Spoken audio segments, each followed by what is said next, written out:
Bonsoir à tous et merci de vous être rendus disponibles parce que j'imagine que certains d'entre vous sont déjà en vacances. Bonsoir à toutes et à tous.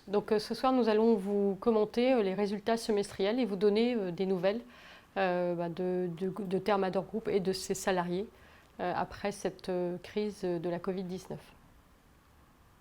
Alors comme l'a dit Patricia, nous allons commencer par nos équipes qui sont maintenant, qui représentent maintenant 669 personnes en forte croissance depuis l'année dernière. Alors bien évidemment, il y a l'effet croissance externe puisque les personnes de Distrilabo et de Thermacome représentent 56 âmes. Mais également des personnes qui nous ont rejoints parce que les filiales continuent à croire en l'avenir, continuent à avoir des projets et donc continuent à recruter. Et nous les laissons faire parce que nous estimons que c'est important pour l'avenir. Et quand je parle d'avenir, je parle de 5-10 ans. Alors la bonne nouvelle en sortie de crise, c'est que, enfin sortie, au jour d'aujourd'hui, parce qu'on ne sait pas trop quand on sortira de cette crise, pour l'instant on va dire qu'on est sorti de la tempête. La bonne nouvelle, c'est que nous n'avons pas eu de malades graves. Nous avons eu quelques malades, nous avons été assez inquiets, et notamment en Espagne, mais pas de malades graves dans le groupe Thermador. Alors c'est dû à la discipline de nos salariés, aux mesures sanitaires qui ont été mises en place, au télétravail. C'est vrai que quand cette crise a commencé, ça a été l'angoisse de certains dirigeants et de moi-même de dire pourvu qu'aucun de nos salariés tombe malade gravement. Ça aurait été vraiment dommageable.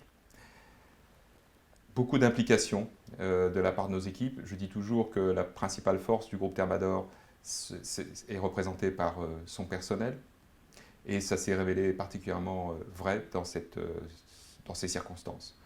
De l'implication, de la réactivité, du professionnalisme et dans cette crise, beaucoup de courage et notamment de la part des personnes qui sont venues travailler physiquement en logistique lorsque la majorité des entreprises étaient fermées. Je me rappelle tout de même que les 2 premières semaines de cette crise, quasiment tout le monde avait déserté les entreprises, les routes étaient vides, on se croyait vraiment dans une situation quasiment de guerre nucléaire. Donc il fallait quand même avoir du courage pour venir travailler. Donc merci à ces équipes. Du courage également à tous nos salariés actionnaires, parce que vous l'avez suivi, nous avons fait une augmentation de capital à hauteur de 1%, et c'est nos salariés qui ont fait cette augmentation de capital, et ils n'ont pas tremblé au moment de le faire, alors que le cours de l'action avait sérieusement dévissé. Ils ont même investi 2 850 000 euros, alors, dans de très bonnes conditions, hein, puisqu'il s'agit d'une opération qui est liée à la loi Pacte, avec une décote de 40%, et des contraintes, puisqu'ils sont dans l'obligation de garder ces titres 10 ans. Mais tout de même, c'est un montant qui est très significatif, 2 850 000 euros, dans des circonstances extrêmement difficiles.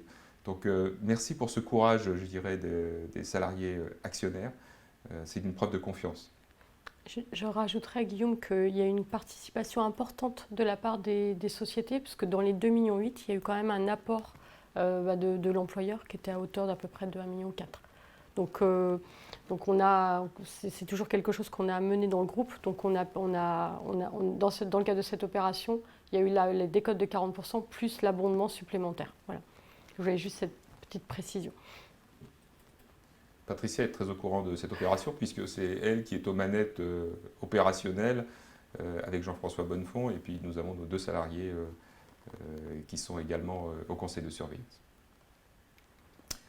Ensuite, comment nous avons géré cette crise au niveau de nos équipes? Je dirais nous avons utilisé tous les moyens possibles, donc le télétravail qui a été beaucoup utilisé, les équipes alternées pour éviter qu'elles soient trop proches les unes des autres, enfin que les personnes soient trop proches les unes des autres, et particulièrement en logistique. Nous avons ajusté les congés pour être prêts à faire face à des forts volumes au mois de juin. C'est exactement ce qui s'est passé. Fort heureusement, au mois de juin, tout le monde était sur le pont pour faire ce plus 25% consolidé qui est extraordinaire. Et nous avons aussi utilisé le chômage partiel qui nous était rendu possible par des décisions des pouvoirs publics en toute modération puisque ça ne représente que 12% des heures travaillées durant cette crise. Je soulignerai également que nous avons été et quand je dis nous, les dirigeants, donc les dirigeants de société du groupe, extrêmement solidaires, extrêmement soudés, et nous nous sommes vus par visioconférence très régulièrement de manière à échanger sur nos joies, nos peines, nos questions, nos idées, de manière à gérer au mieux cette crise et d'une manière tout à fait pragmatique. Patricia, est-ce que tu souhaites rajouter quelques points sur le volet personnel? Bien sûr, pendant cette période, donc, Guillaume le soulignait, nous avons, nos salariés ont utilisé le télétravail. Donc ça nous a en fait obligés en fait, à mettre en place un certain nombre de connexions à distance. Et donc forcément, au niveau de la sécurité informatique, ça pouvait être une brèche potentielle, mais ça ne l'a pas été puisqu'on n'a pas eu de problème de sécurité informatique. Et nous avons pu, nos équipes ont pu travailler dans des conditions optimum, dépendant certaines fois de la qualité du débit, des installations en fait, à domicile. Donc effectivement, le télétravail a été mis en place. Ça n'a pas été simple pour tout le monde. Il y a eu aussi la gestion de la famille, puisqu'il y a un certain nombre de salariés en couple et en famille qui ont dû gérer à la fois le télétravail du conjoint et de la conjointe. Donc des difficultés et c'est là où le rôle des managers de proximité, enfin les managers d'équipe a été important puisque il y a eu un relationnel et un suivi, un accompagnement des équipes à distance qui était important parce que vous n'aviez pas forcément la même productivité et on en a bien eu conscience, mais quelque part on a pu quand même continuer de répondre à nos clients, traiter les commandes et continuer de traiter toutes les affaires comptables, donc ça c'était important. Il y a eu aussi un besoin de support de la part de notre équipe IT pour mettre en place les connexions à distance, la partie téléphonie et de répondre le plus rapidement possible aux problèmes rencontrés par les salariés. De mémoire, on pouvait avoir jusqu'à à peu près plus de 200 personnes en fait en télétravail. Donc on a pu démontrer que certains outils qu'on avait mis en place étaient en fait les bons outils. Par contre, sur la téléphonie, je pense qu'il y a encore du travail à faire sur cet outil où on a pu déporter finalement la téléphonie à distance, mais avec certaines fois des pannes, des petites anomalies. Donc ça, c'est un travail qu'on est en train de mener. Guillaume, est-ce que tu veux rajouter quelque chose sur cette partie-là ? Non, on va parler de nos clients pour les remercier d'avoir été globalement extrêmement loyaux et transparents durant cette crise. Ça se mesure de manière très concrète sur le poste client qui a un petit peu augmenté, je dirais, en pourcentage de chiffre d'affaires, mais ça reste extrêmement marginal. Donc merci à nos clients pour leur rigueur dans cette crise, leur loyauté. Un grand merci à nos fournisseurs, avec qui, de la même façon, nous avons été extrêmement transparents. Nous avons communiqué en temps réel sur les volumes, les impacts. Nos fournisseurs qui, très intelligemment, ont accepté, voire nous ont proposé d'adapter les flux de manière à eux aussi pouvoir s'organiser, puisqu'ils ont subi à la fois des arrêts d'usine et des baisses de volume. Donc tout ça, ça a été coordonné le mieux possible. Un grand merci à nos actionnaires, bien évidemment, puisque vous avez traversé une tempête et je considère que vous êtes restés extrêmement sereins. Nous avons même vu avec plaisir des investisseurs institutionnels qui nous connaissent parfaitement renforcer leur position, ce qui est une grande preuve de confiance dans ces circonstances. Donc merci à vous, merci à ceux qui ont pris des blocs très importants pendant cette crise. Je crois que c'est un bon signal pour l'avenir. Un grand merci également au pouvoir public parce que globalement, toutes les mesures qui ont été prises pour les entreprises ont été des bonnes mesures. Nous considérons que le travail a été fait, correctement fait, à la fois au niveau national et régional. Et un grand merci à nos banques. Et là, je passe la parole à Patricia pour qu'elle vous explique ce que nos banquiers ont accepté. Alors, je voulais juste quand même préciser, les pouvoirs publics, on a pris la décision de ne pas bénéficier d'autres aides que le chômage partiel. Tout ce qui est décalage de paiement des charges sociales ou des impôts, nous n'avons pas eu recours. Et la partie, par exemple, PGE, prêt garanti par l'État, on a pris la décision de ne pas avoir recours à ce type de prêt. Voilà, donc ça c'était juste pour une petite précision parce qu'on remercie les pouvoirs publics, mais finalement on remercie les pouvoirs publics qui ont pu aider, accompagner nos clients. Ensuite, au niveau de nos banques, effectivement, donc nous avons historiquement deux partenaires banquiers qui sont le CIC et la Société Générale. Nos deux banquiers ont réagi très rapidement puisque nous avions des emprunts en cours et ils nous ont proposé de reporter les échéances, donc à partir du mois de mars, pour nous permettre de nous donner de la visibilité sur notre trésorerie pendant ces 6 mois. Donc il y a eu un décalage de trésorerie de 4,6 millions. Donc il y aura ce remboursement, ça sera honoré au mois de septembre. Donc on peut les remercier pour ça, puisque finalement c'est plutôt eux qui sont venus vers nous que nous qui avons fait la demande. Donc c'est quand même relativement appréciable. Et ensuite on a adapté des lignes de crédit court terme pour certaines filiales pour leur permettre de passer quelques mois un peu tendus en termes de trésorerie. Donc on a su adapter aussi les lignes de crédit en fonction des besoins temporaires, parce que c'est vrai que le mois de mars, mois d'avril, on a eu des ralentissements très forts en termes de chiffre d'affaires, donc il a fallu quand même se prémunir de ça. Donc on peut les remercier par rapport à ça. Et dans la même période, nous avions l'opération Thermacome, l'acquisition de Thermacome en cours. Et nos deux banques ont répondu favorablement pour un prêt de 7 millions, toujours à taux fixe, sur une durée de 5 ans et à des conditions extrêmement compétitives. Nous avons mis en place une communication de crise pour ceux qui nous ont suivis, à partir du 3 avril jusqu'à aujourd'hui. Quasiment tous les 15 jours, des éléments sur le chiffre d'affaires, de manière à faire baisser le niveau de stress de nos actionnaires, mais également des salariés, pour leur dire, voilà, ce qu'on mesure, c'est ça. C'est mauvais, mais ce n'est pas la fin du monde. Et je pense que cette communication de crise a été appréciée, ça a été intense, nous avons été remerciés pour ça. Donc nous sommes rentrés maintenant dans une phase plus normale, c'est-à-dire les trimestriels, les semestriels. Mais le cas échéant, nous sommes prêts à remettre ce type de communication en place. Je préciserai quand même que ça nous a donné l'occasion d'expérimenter des visioconférences avec des investisseurs institutionnels, et notamment des investisseurs institutionnels qui sont à l'autre bout du monde. On a eu un entretien notamment avec un Australien qui s'est très bien passé. Donc on se rend compte finalement qu'il y a beaucoup de choses qui peuvent être faites et qui méritent d'être creusées pour le futur. L'activité. Alors ça a été vraiment un premier semestre totalement chaotique, puisque nous avons démarré avec une croissance de 10%, quasiment jusqu'à mi-mars. Et puis après, ça a été l'effondrement. Alors vous voyez sur cette diapositive que l'effondrement il a été quasi total dans le domaine du grand public, une baisse de plus de 83%. Dans le domaine professionnel, une baisse dans un premier temps de 44%. Donc très, très, très, très violent.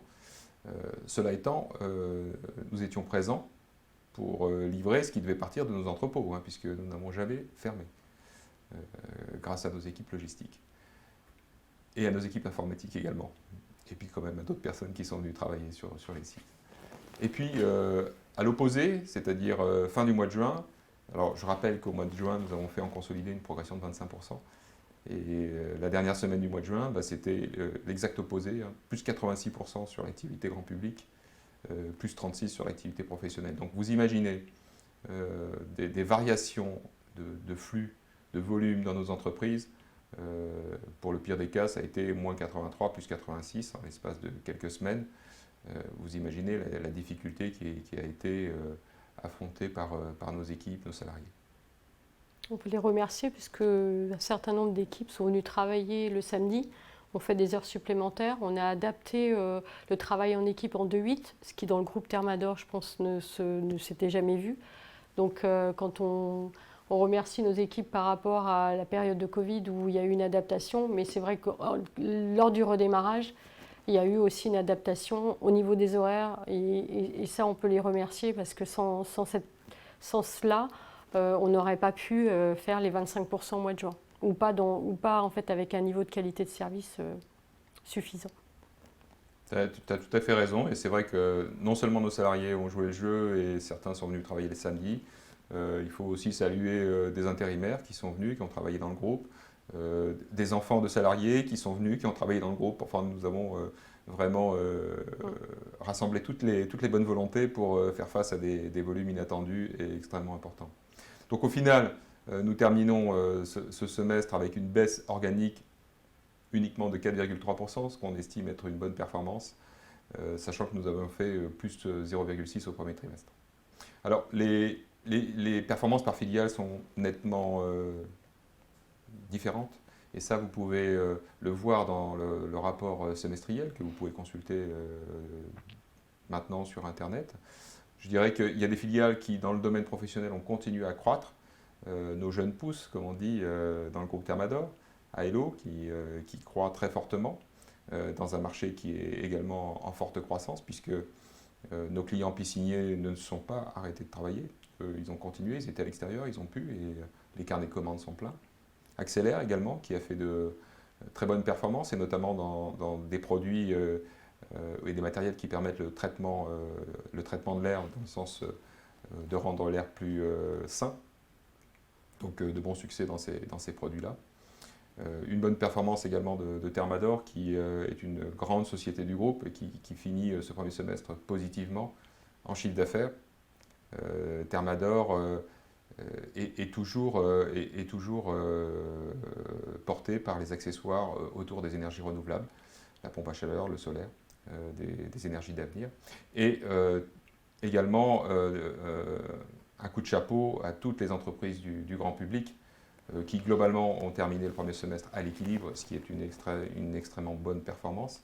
Donc je pense à Dipra, Rousseau, Mecafer et Domac.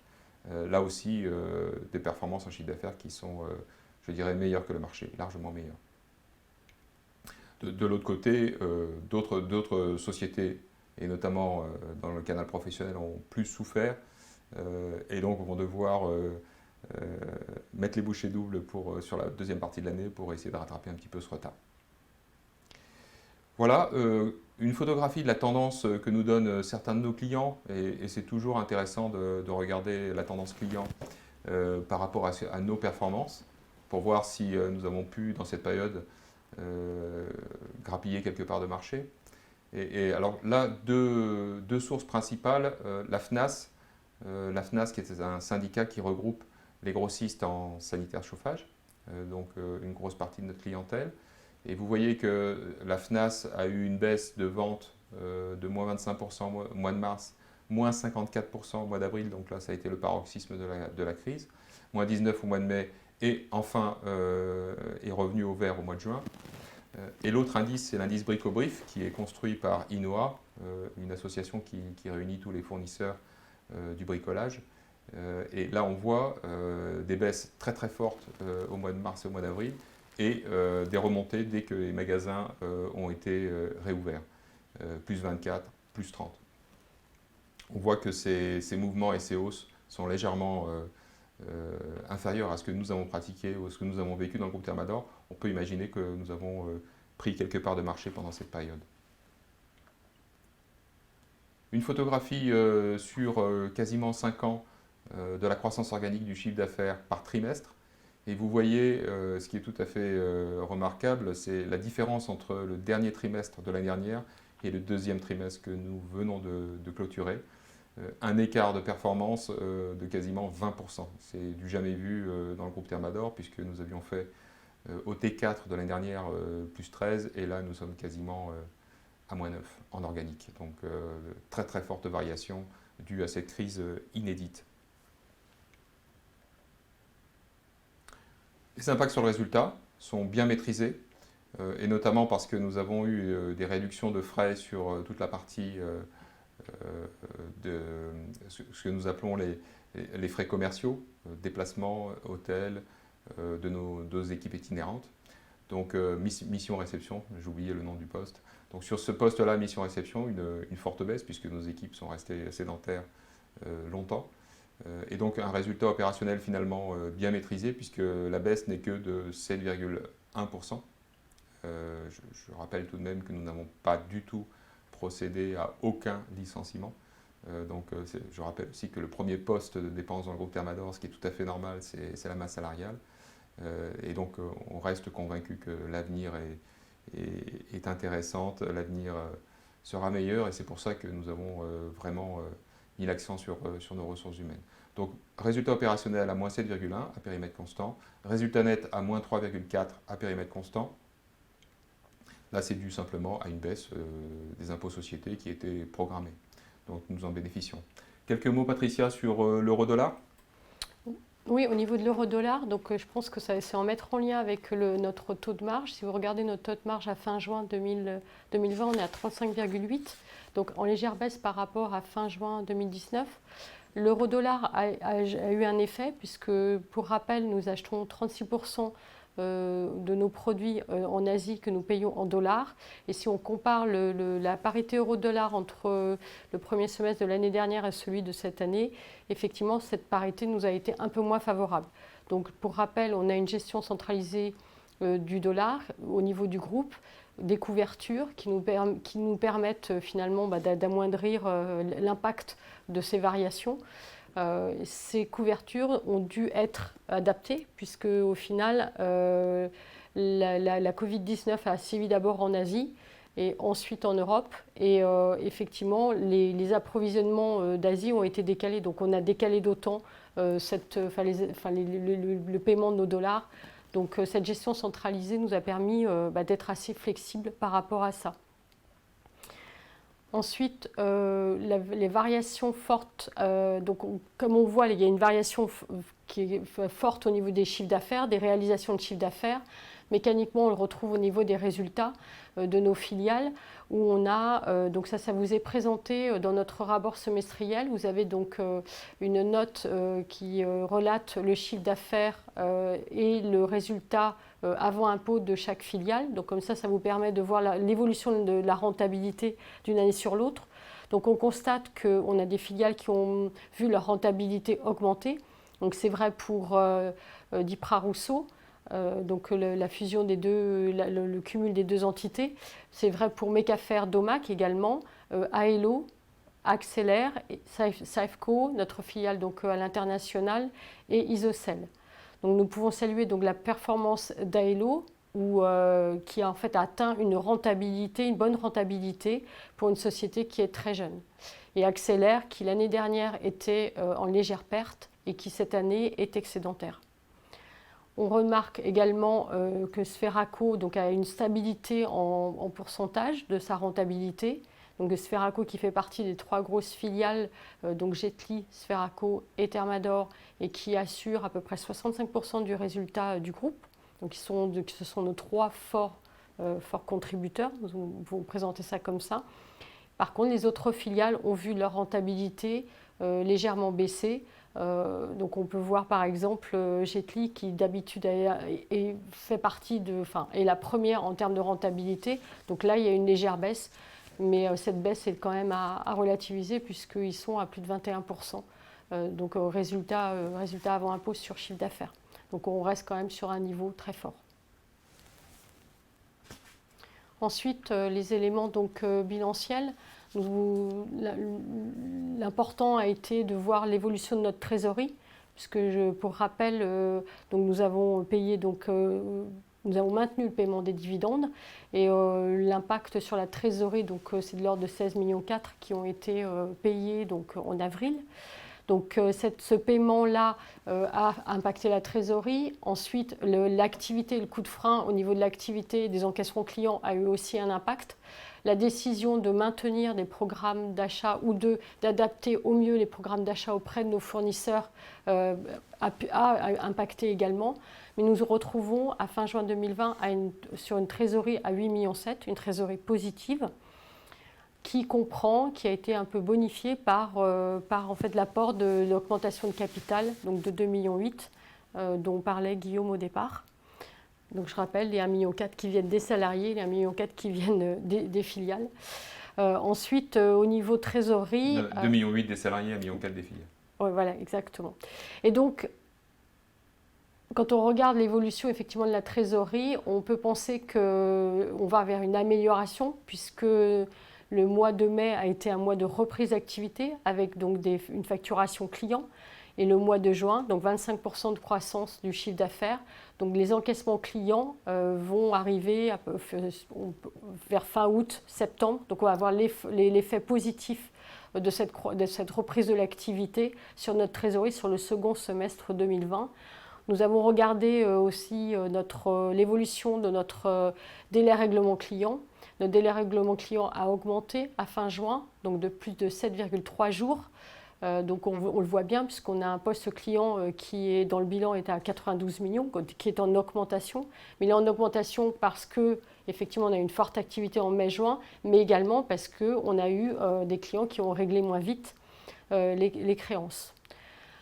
Il y a un impact un peu plus important pour un très gros client qui a bénéficié d'un PGE en juillet et qui a régularisé tous ses paiements sur le mois de juillet. Donc ça, au 30 juin, c'était des créances qui n'étaient pas réglées. Donc dans notre note semestrielle, donc nous avons en fait donné beaucoup plus d'informations sur ce poste créance client pour vous montrer le fait qu'il y avait une certaine liquidité de nos créances clients, il n'y avait pas de dégradation importante. Mais nous allons continuer d'être vigilants sur les règlements donc des clients et ça a fait partie des choses que nous avons particulièrement suivies en mai, en juin, mais également en avril.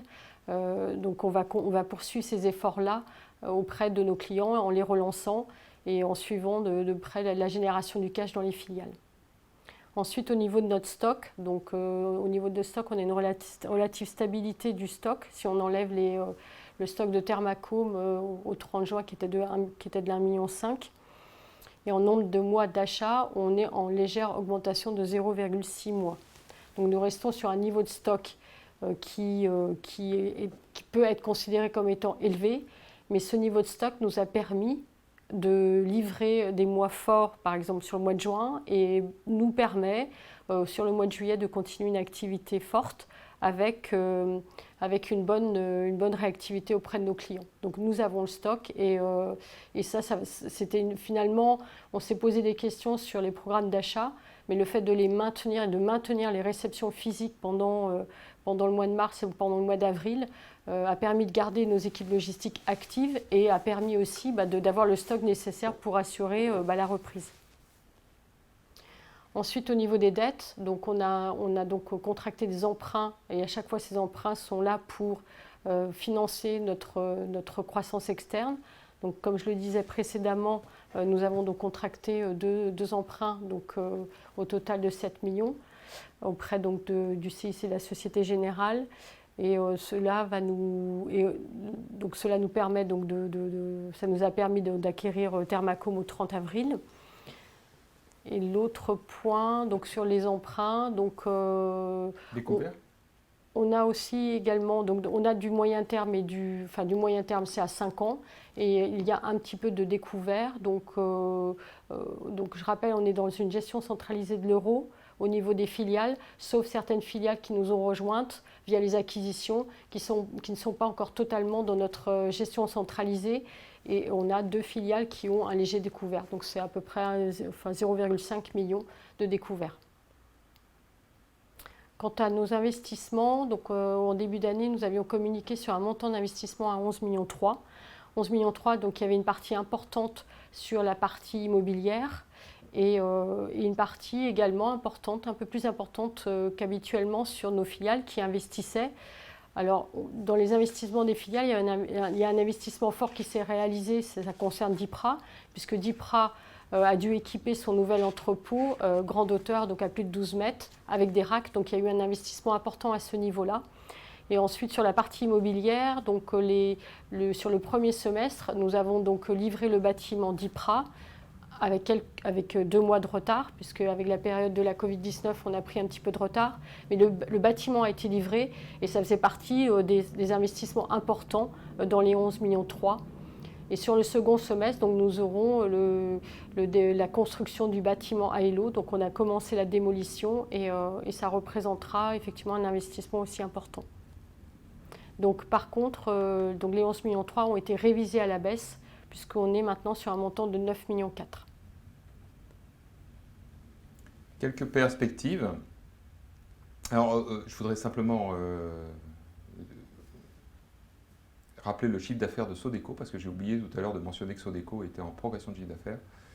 Donc notre société belge s'est très bien comportée, malgré qu'elle soit située dans un épicentre de cette crise, et notamment parce qu'elle a conquis de nouveaux projets, elle a réussi à convaincre de nouveaux clients. Et donc la progression de chiffre d'affaires de Sodeco sur cette première partie d'année est tout à fait remarquable. Donc un coup de chapeau. Ça aurait pu être un petit peu meilleur, mais il y a eu un décalage en fait, de livraison d'un projet. Donc on retrouvera le bénéfice sur le mois de juillet plutôt que sur le mois de juin. Voilà. Ce sera bien pour la fin de l'année, on va rester positif. Alors en revanche, sur les perspectives, il ne faut pas se cacher que les mois qui vont venir vont être compliqués, voire 2021, peut-être 2022. Les perspectives dans le bâtiment, et j'aime bien vous montrer cette courbe qui nous est fournie par les pouvoirs publics et qui montre le nombre de permis de construire et le nombre de logements finalement commencés. Et nous voyons que ça, c'est une courbe qui est faite sur 10 ans. Et vous voyez que nous étions début d'année, et ça c'est la courbe bleue, dans un léger rebond des permis de construire. Et ce rebond s'est complètement effondré. Donc on peut imaginer que l'impact sur le second œuvre du bâtiment va se faire ressentir dès le mois d'octobre-novembre et sans doute en 2021. Donc sur les sociétés qui sont liées au logement neuf, comme PB Tube et Thermacome, ça aura incontestablement un impact. D'autres perspectives, là aussi peu réjouissantes, ce sont les baisses de PIB prévues sur les différents pays européens. Et vous savez que nous vendons maintenant dans beaucoup de pays européens. Tous les pays dans lesquels nous vendons quasiment vont avoir des baisses de PIB, et des baisses de production industrielle, et ça aura aussi un impact forcément négatif sur le commerce de la robinetterie industrielle. En revanche, on peut estimer que certains produits bénéficient d'un effet post-Covid-19, des produits qui sont liés à l'habitat, puisque les Français aujourd'hui cherchent à améliorer leur habitat.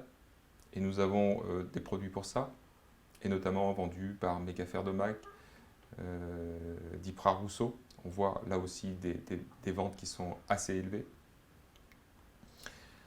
Des ventes de certaines gammes qui restent aujourd'hui structurellement en hausse. Les gammes qui sont liées aux économies d'énergie, c'est vrai chez Thermador, c'est vrai chez Axelair, mais également chez Sferaco. Donc tous ces produits qui permettent l'économie d'énergie seront favorisés demain et déjà aujourd'hui. Un bon point pour nous et une décision qui a été très rapidement prise par les pouvoirs publics, la décision finalement de mettre fin au plafond de revenus sur ma prime rénov qui s'appelait l'année dernière, rappelez-vous, le CITE. Et donc les pouvoirs publics avaient décidé de plafonner cette aide en début d'année 2020. Et finalement, compte tenu de la situation, ils se sont rendus compte que ça avait un effet négatif sur les économies d'énergie dans le bâtiment. Et donc, ils sont revenus sur cette disposition, ce qui sera favorable à certains de nos produits. Quelques mots sur les intégrations des filiales qui nous ont rejointes récemment et sur les perspectives. FG Inox, nous avons un beau et important programme devant nous, puisque nous souhaitons déménager la logistique pour gagner du temps, et notamment dans les livraisons à l'international, et faire jouer au maximum les synergies entre les différentes filiales. Nous souhaitons également homogénéiser le système d'information pour doter FG Inox du système d'information du groupe, changer le site internet de FG Inox, et donc un beau programme opérationnel dans les mois qui viennent pour FG Inox. Dipra Rousseau, après un déménagement qui a été extrêmement difficile pour Dipra, puisque en plus des moins 80, plus 80, du Covid-19, de la Covid-19, du télétravail, Dipra a déménagé pendant cette période. Donc encore une fois, et tout particulièrement sur les équipes de DIPRA qui ont vraiment, qui se sont montrées très courageuses. Merci pour leur implication, puisque toutes les bonnes volontés ont été présentes pour assurer la logistique, y compris les commerciaux. C'était vraiment très remarquable. Donc, pour DIPRA, le déménagement fait. Maintenant, on a toujours en ligne de mire la fusion des deux entreprises, qui sera pilotée par Laure Empereur, avec, dans le même temps, la fusion des systèmes d'information. Donc, des gros projets structurants et des synergies qui doivent se mettre en place dans les mois qui viennent. Distrilabo, donc cette société alsacienne qui nous a rejoint le 31 décembre. L'intégration se passe bien, puisque nous avons affaire à des dirigeants et à des équipes qui sont finalement contentes de nous rejoindre. Et on voit que la collaboration est extrêmement fluide et bonne. Deux objectifs principaux avant la fin de l'année. Mettre en place les synergies commerciales, et c'est déjà en cours, puisque nous souhaitons doter toutes nos filiales des meilleurs produits et faire profiter nos filiales de l'expertise de Distrilabo, voire faire grandir aussi également les gammes de Distrilabo à terme. Mais également, nous sommes vigilants sur la transmission, puisque Laurence et Denis Straub quitteront l'entreprise à la fin du mois de septembre pour Laurence et à la fin de l'année pour Denis. Et donc, il faut que les jeunes qui sont dans l'entreprise soient prêts le 1er janvier à prendre le relais. Donc, la transmission est en cours et nous avons tout à fait confiance en Anne-Sophie et Florian pour relever ce challenge. Et enfin, le projet ambitieux de rapprocher les entreprises PB-Tube et Thermacome. Alors, la bonne nouvelle, mais ça, c'est pas une surprise, c'est que les deux dirigeants des deux sociétés s'entendent parfaitement. J'ai pu remarquer en participant à certaines réunions que le niveau d'expertise des deux entreprises se complète. Donc nous arrivons à un niveau de connaissance des marchés que nous souhaitons aborder, un niveau de compétence qui est très élevé. Donc je dirais que la phase actuelle, qui est une phase de réflexion, de stratégie, et consiste à surtout rassembler les équipes. Donc nous souhaitons, et c'est le vœu de Eric et de Florent Kieffer, Eric mentionne et Florent Kieffer, nous souhaitons associer les équipes à cette stratégie, à ces objectifs, pour avoir fin d'année des idées très claires sur les actions à mener. Donc beaucoup de projets, beaucoup d'idées, et la certitude d'être présent sur ces marchés, notamment sur des marchés d'avenir, puisque nous nous intéressons très fortement au plafond rayonnant, qui est une solution d'avenir pour le chauffage, mais également pour le rafraîchissement des bâtiments. Et quand on dit rassemblement, on a quand même la préservation des deux sites. Oui, aujourd'hui, on n'a pas du tout l'intention de fusionner les entreprises. S'il faut fusionner les entreprises plus tard, on le fera, mais ce n'est pas du tout un objectif à court terme.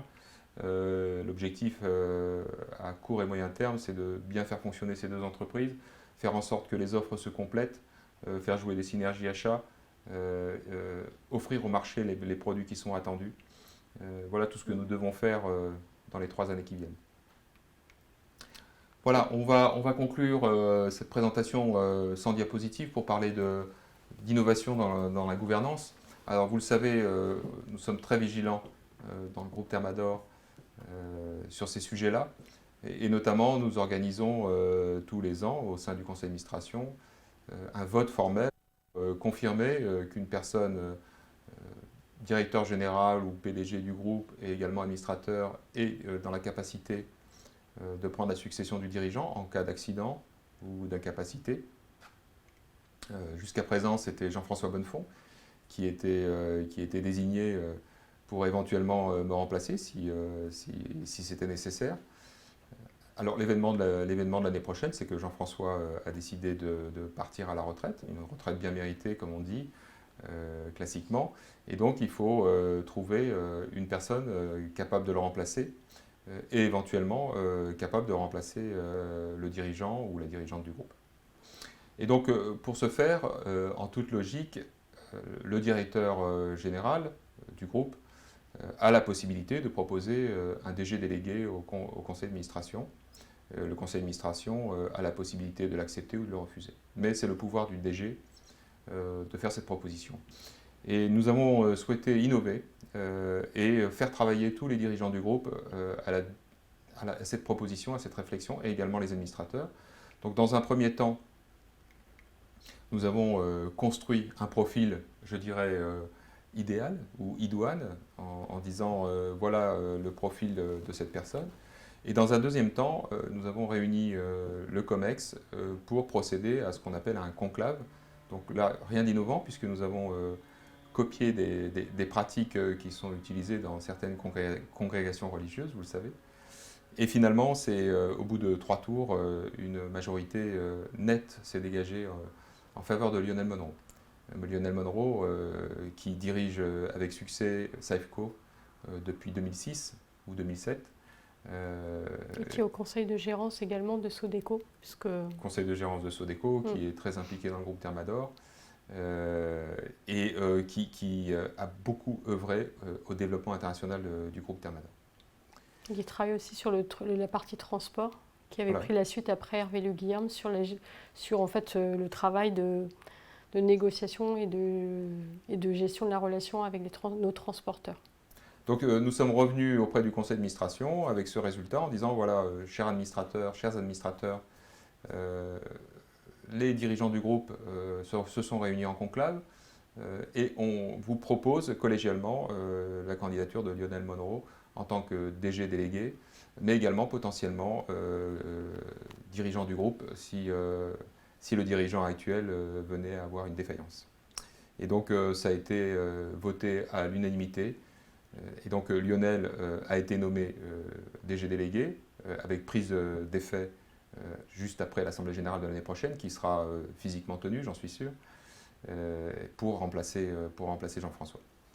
Voilà, donc c'est un point important parce que c'est une forme d'innovation et je pense que c'est très important que le DG délégué, potentiellement patron ou patronne, soit accepté finalement par la majorité, désigné par tous.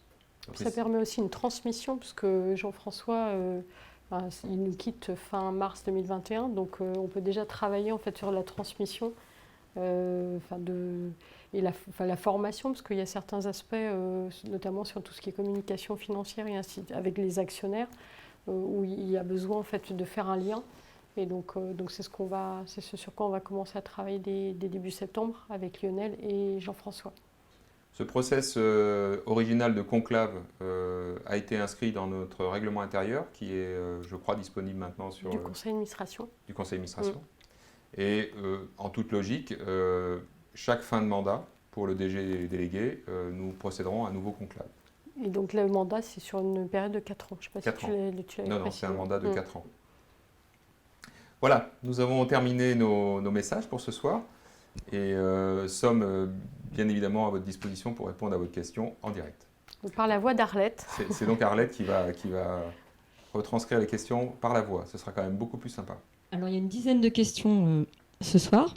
Les premières portent beaucoup sur les conséquences de la crise Covid. Une première qui demande si les produits destinés aux bâtiments, en collant davantage aux tendances d'économie d'énergie et au respect de l'environnement, est-ce qu'elles sont susceptibles de compenser d'autres secteurs plus vulnérables? Oui, j'en ai parlé. Donc j'ai parlé effectivement du comptage d'énergie chez Sferaco, par exemple, ou du comptage chez Sferaco, mais également chez Thermador. J'ai parlé des énergies solaires et pompes à chaleur. J'ai parlé également des produits chez Accélère, par exemple la VMC double flux, mais aussi des produits qui sont destinés au traitement de l'air, à la fois l'humidité, la température, mais également le traitement sanitaire de l'air. Il y a une multitude de produits qui effectivement vont être intéressants pour l'avenir.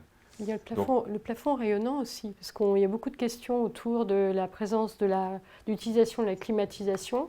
Le fait qu'il y ait de l'air qui circule, qui soit propulsé, est-ce que c'est sain, pas sain?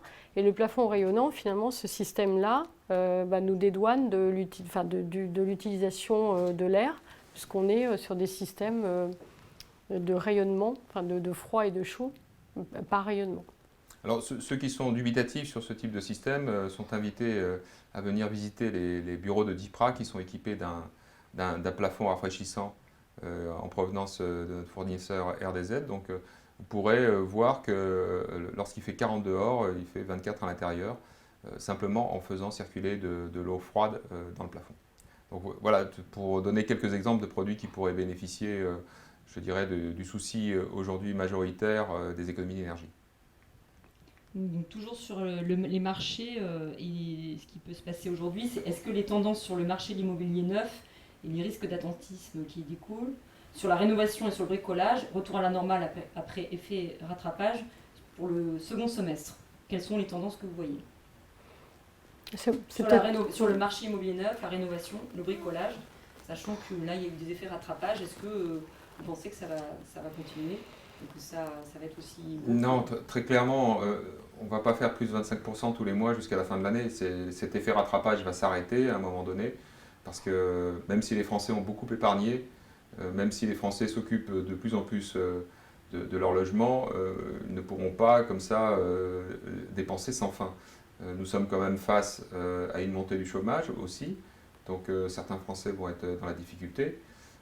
Donc côté grand public, je pense que nous devrions avoir une deuxième partie d'année qui sera convenable, mais il ne faut pas s'attendre non plus à des miracles.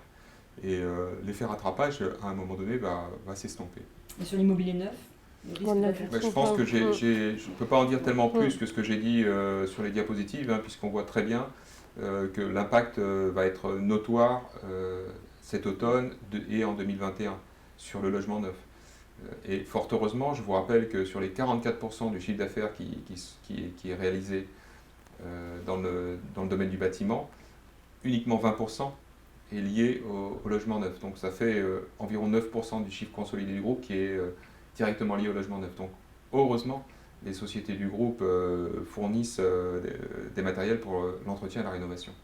Il y aura quand même un effet de rattrapage parce qu'il y a des chantiers qui ont été décalés. Donc on va en bénéficier. Je pense qu'on en bénéficie déjà parce que le mois de juillet reste fort et le mois d'août, il y a beaucoup de sociétés dans la construction qui vont rester ouverts et qui vont essayer de traiter les chantiers sur lesquels ils ont eu des retards. Donc ça, on va en bénéficier, mais à un moment donné, effectivement, le retard va être résorbé. Pour répondre à cet actionnaire, cette crise n'est pas terminée. Cette crise va quand même durer, je pense, jusqu'en fin 2022. Est-ce qu'elle a été l'occasion de voir de nouveaux clients entrer en relation commerciale avec Thermador? Si oui, quelle a été leur contribution dans le CA du premier semestre? Alors des nouveaux clients, oui, puisque certains de nos confrères dans des domaines d'activité que j'ai bien en tête n'ont pas fourni la prestation attendue. Donc nous avons effectivement de nouveaux clients et nous espérons bien les garder et les avoir convaincus. Mais ça c'est vrai sur les sociétés jeunes du groupe Thermador, parce que les sociétés qui sont déjà bien assises sur leur marché finalement connaissent déjà tous les clients. Donc je dirais que c'est plutôt sur les sociétés jeunes. On a eu également chez Safeco des ouvertures de compte au début de cette crise parce que des clients cherchaient des sociétés ouvertes tout simplement. Ou réactivation de comptes qui étaient devenus inactifs et puis ils ont refait confiance à Safeco, donc ça a été bénéfique. Après la prospection commerciale, elle n'a pas pu être possible parce qu'il n'y a pas eu de visite terrain quand même. Donc nos commerciaux ont pratiqué la visioconférence. Donc ça c'est un nouveau mode de visite. Mais en fait, cette visioconférence, faire de la prospection, ça reste quand même compliqué. Donc là, on est quand même content parce que les équipes commerciales arrivent à retourner chez les clients. Est-ce que vous avez identifié des opportunités de croissance externe vers des sociétés fragilisées par la crise, mais qui auraient un réel avenir? Non. D'ailleurs, je suis tout à fait cohérent avec ce qu'on a dit en début d'année, puisque nous souhaitons, pendant 2 ans, rester tranquille sur ces sujets et nous concentrer sur l'intégration des sociétés. Alors, je ne sais pas si vous vous souvenez de la liste très longue de tous les projets qui sont en cours, et notamment sur les sociétés qui sont venues nous rejoindre. Nous avons suffisamment à faire, nous avons beaucoup d'argent à dépenser, et donc, pour le moment, nous ne regardons absolument pas les opportunités de croissance externe, et nous n'en avons pas reçu. Mais souvent, les opportunités de croissance externe, ce n'est pas une démarche proactive. Souvent, on est plutôt contacté. Après, Et effectivement, enfin, la partie organisationnelle et la partie IT, c'est là où on a quand même pas mal de sujets traités. Donc, nous demande beaucoup de ressources et beaucoup d'énergie. Et là, on a quand même migré, on a changé le système d'information de Sodeco début mars, en pleine période Covid. Donc, on voit bien que c'est impactant, ça nous permet de développer les synergies, mais effectivement, il faut de la ressource et il faut en fait avoir un planning qui puisse être tenu dans les temps et de bien timer tout cela. Et ça nous demande beaucoup d'énergie. Donc, introduire de nouvelles sociétés, on l'avait quand même bien exprimé, qu'on s'était limité sur un montant. Oui, et la crise ne change pas notre position. Le dividende n'a jamais baissé depuis l'introduction en bourse. Vous avez déclaré que vous ne vous priveriez pas de proposer un dividende à la prochaine AG si les finances le permettent. Qu'est-ce qui vous rend si optimiste ? Les résultats du premier semestre. Alors, j'invite cette personne qui nous pose la question à regarder le taux de distribution du dividende. Et cette personne verra que le taux de distribution a varié dans l'histoire du groupe Thermador, avec effectivement le souci de jamais le baisser. Et le taux de distribution des résultats, le taux de distribution des résultats l'année dernière était historiquement assez faible. Une question financière assez technique. Avez-vous recours aux techniques de mobilisation du poste client, escompte, cession d'AI, factoring, beaucoup moins onéreuses que les crédits de trésorerie court terme? Si oui, pour quel encours? Sinon, pourquoi? Effectivement, c'est une question pour Patricia. Donc oui, effectivement, on recourt à l'escompte. Donc on fait de l'escompte en compte. Ça, on le fait. Donc ça nous permet effectivement de ne pas utiliser le découvert. Mais je dirais que nos conditions bancaires sont quand même négociées et que le coût est relativement peu élevé. Après, on a une mécanique, c'est-à-dire que comme on a une gestion centralisée de notre trésorerie, donc on nette toutes les positions créditrices et débitrices et on fait en sorte d'être par banque, d'avoir une position nette créditrice, même si on a des sociétés, des filiales qui sont en découvert, pour à la fin ne pas payer d'intérêt. Donc la partie frais financiers est très faible. Vous le verrez sur le compte de résultat, cela représente des montants très très faibles. Alors le factoring, on l'a découvert dans certaines sociétés que nous avons acquises. On en est sorti parce que ça, pour le coup, c'est très coûteux. Non, pour être transparent jusqu'au bout, on a du factoring encore présent chez Sodeco. Voilà, c'est J'avais souvenir du coût du factoring dans certaines sociétés qui était quand même assez élevé. Oui, mais si on compare à un coût de découvert, ça peut être à peu près la même chose. Mais effectivement, le factoring n'est pas utilisé. Enfin, il n'est pas utilisé à l'exception de Sodeco en Belgique, qui pour l'instant ne fait pas encore partie de notre gestion centralisée de la trésorerie. Alors une question sur une cyberattaque. Le groupe Thermador se prépare-t-il au risque d'une cyberattaque? Ce risque est-il traité au niveau du comité de direction? Et faites-vous appel à des experts pour vous conseiller sur les meilleures pratiques à mettre en place? Patricia a ébauché la réponse, elle va la compléter. Oui, Donc la partie sécurité, oui, nous n'avons pas eu de cyberattaque. Si, sur notre site internet. Oui, sur un site internet de Thermador Group. Le site internet dire que c'est une cyberattaque, bon, je ne qualifierais pas, ça n'a pas eu d'impact au niveau de nos serveurs. Donc, effectivement, sur la partie sécurité, c'est un sujet qui est important sur lequel on travaille. Donc, c'est pour ça qu'on a donc centralisé tous nos serveurs. On a également, à chaque fois que l'on reconnecte une société qui vient, enfin une filiale que l'on rachète, on met en fait la filiale au même niveau de sécurité que le groupe Thermador. Donc ça, c'est des choses sur lesquelles on travaille. Tout ce qui est pare-feu, c'est également révisé. On a on a changé énormément de matériel informatique pour avoir du matériel informatique récent. Ça représentait à peu près 250 nouveaux ordinateurs qu'on a rachetés pour avoir des versions d'Office à jour. Donc tout ça, c'est des choses qu'on a faites. La prochaine étape, c'est en septembre de lancer un audit en fait, de sécurité informatique puisque les connexions à distance, elles ont été ouvertes. Le télétravail risque. On peut, si la crise revient, on peut très bien y recourir, mais dans certaines filiales, ils ont décidé effectivement de proposer le télétravail à leurs salariés. Donc on aura des connexions à distance de façon permanente ouverte. Et là, on doit en fait se prémunir de toute attaque possible. Donc pour répondre aussi plus précisément à la question, oui, c'est un sujet qui est traité au niveau de la direction du groupe. Oui, c'est un souci permanent. Et on est challengé par le comité d'audit par rapport à ça, puisqu'on a effectivement on fait un rapport détaillé sur toutes nos procédures informatiques et on a à nouveau eu des questions lors du dernier comité d'audit sur comment on gère quand un salarié part, est-ce qu'on lui coupe bien sa connexion ou pas. C'est des sujets traités au quotidien. Et on utilise forcément des experts, puisque dans certains domaines, même si notre équipe IT, maintenant composée de 6 personnes, est compétente, il faut qu'on ait recours à des gens qui sont experts dans leur domaine. Donc sur la partie, tout ce qui est gestion des boîtes mail, les serveurs de mail, ça fait partie des choses à gérer. Et on a ouvert un site e-commerce pour sectoriel, donc qui est en ligne.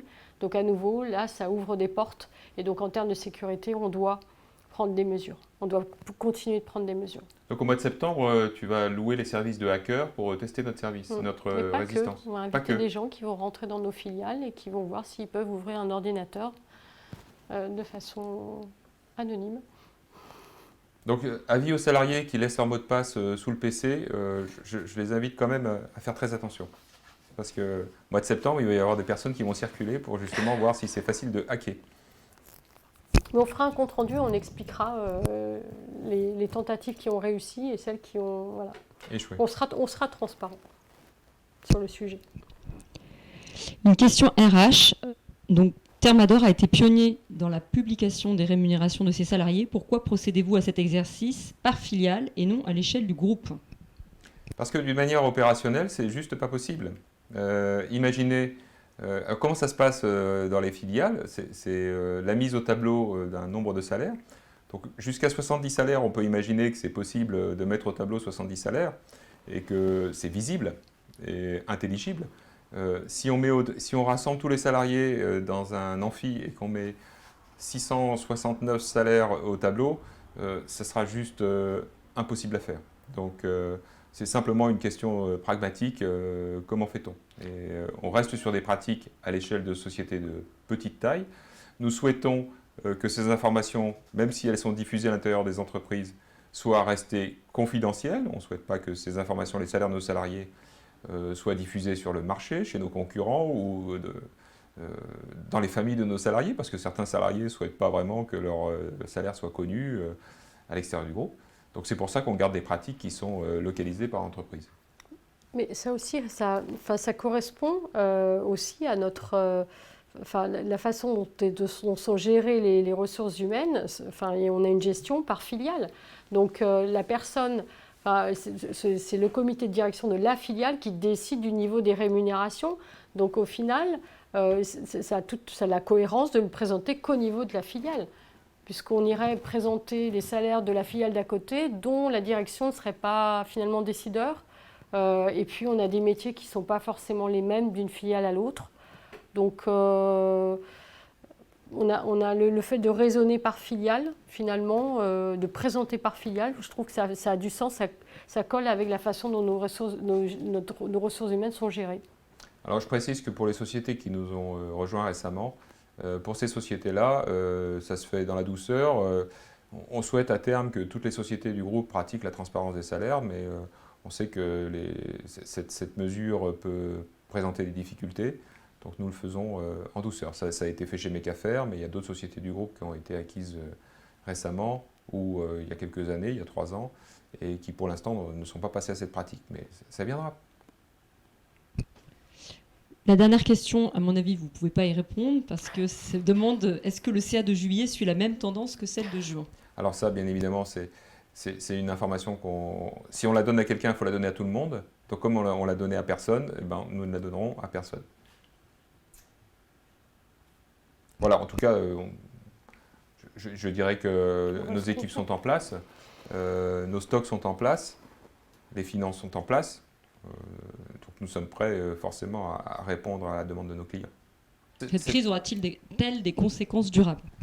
Oui, cette crise, elle va avoir des conséquences durables sur les organisations, hein, puisque ça nous a fait faire... je vois toujours dans les crises et les moments difficiles les opportunités. Et finalement, cette crise nous a fait faire des pas de géant dans un certain nombre de domaines.